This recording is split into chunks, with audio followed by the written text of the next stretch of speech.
You bump into someone in a hallway, and you apologize. They bumped into you. You still apologize. Someone cancels plans you were actually looking forward to, and before they even finish the sentence, you're saying sorry for the inconvenience of them canceling on you. You send an email, reread it, and add, "Sorry if this is a lot," before hitting send, even though it was 4 lines. And the strange part is, you know. You know you're doing it. You've probably been told about it more than once. Stop apologizing so much. You don't need to say sorry for everything. And you heard it. You agreed. And then someone walked into your personal space, and you apologized for being there. So what's actually going on? Because this is not a habit in the way biting your nails is a habit.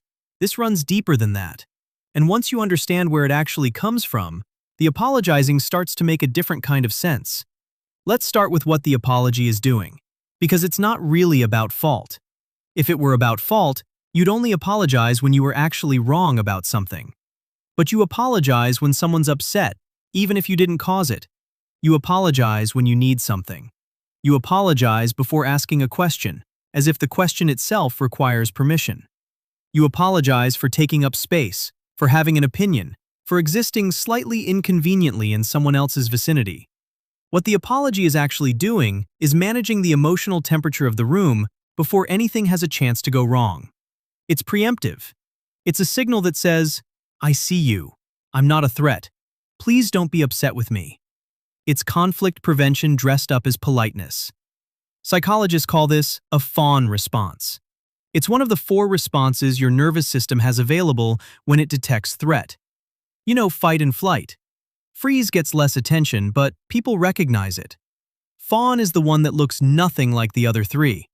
It doesn't look like stress at all from the outside. It looks like being very, very nice.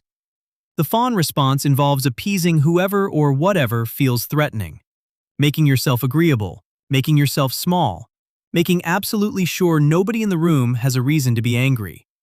And apologizing constantly is one of the cleanest expressions of it. Every sorry is a small offering. I'm already taking responsibility before you've decided to assign it. Now here's the part that tends to land differently depending on who you are. This response got built somewhere. It didn't arrive fully formed. The nervous system learns what keeps it safe, and it learns this early, from the people you were most dependent on and most vulnerable to. If anger in your home was unpredictable, if someone's mood could shift without warning, and there was a cost to that, your nervous system would have started doing what it was designed to do. It started tracking, anticipating, and finding ways to lower the temperature before it got dangerous. The apology worked. Not always, not perfectly, but enough times that your brain filed it away as a reliable tool. And reliable tools don't get retired just because you're not 8 years old anymore. They get refined. They become automatic. They become personality. There's a study worth knowing about here. Research on what's called anxious attachment consistently finds that people who grew up in environments where love or approval felt conditional, where they had to earn a certain kind of safety, tend to develop hypervigilant monitoring of other people's emotional states. They become extraordinarily good at reading a room. They notice the shift in someone's voice before the person has even registered it themselves. That's the skill underneath the constant apologizing. You're not weak. You're actually running a very sophisticated threat detection system that was built for a specific environment and hasn't been updated since. Let's talk about what it costs, because there is a cost. Over-apologizing does something specific to how people perceive you that most people who do it don't expect. Research out of the University of Waterloo found something uncomfortable. Unnecessary apologies, the kind where no actual wrongdoing occurred, lower how competent the apologizer appears to others. Not because the other person is trying to think less of you. It happens automatically. When you preemptively apologize for things that don't require an apology, you're essentially signaling that you expect to be found lacking. And people pick up on that signal faster than they process the words. The apology that was supposed to keep you safe is actually making it harder for people to see you clearly. They're getting a version of you that's already decided it's a problem before the conversation started. There's also what it does internally, which is harder to measure but worth sitting with. Every time you apologize for something you didn't do or something that didn't need an apology, You're running a small confirmation of a belief that lives underneath it, that your presence is a burden, that your needs are inconvenient, that the safest version of you is the one that takes up the least possible space. You've been reinforcing that belief for a long time, probably since before you had the language to name what you were doing. Here's the thing I want to be careful about, because it matters. The solution is not just stop apologizing. That advice is almost useless because it treats the apologizing as the problem rather than the signal. The apologizing is information. It's your nervous system telling you it still feels like the same rules apply that applied a long time ago. That shrinking is still the safest strategy.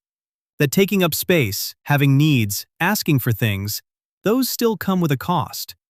The actual shift is slower than a piece of advice can carry. It involves starting to notice the gap between when a sorry is genuinely warranted and when it's a reflex. Not to judge yourself for it, just to notice it. Every time you catch yourself apologizing for existing in some form, you're getting a small piece of data about where your nervous system still thinks you are. And then, very slowly, and this doesn't have to be dramatic, you practice letting the moment pass without the apology. Someone walks into you. You don't say sorry. You just keep walking. Someone is upset.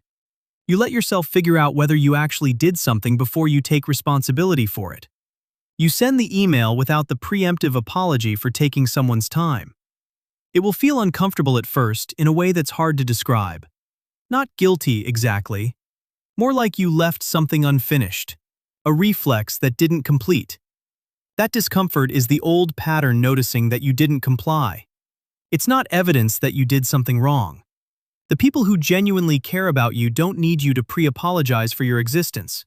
They're not waiting for you to justify the space you take up. That was never actually the deal, even if it was what you learned to believe.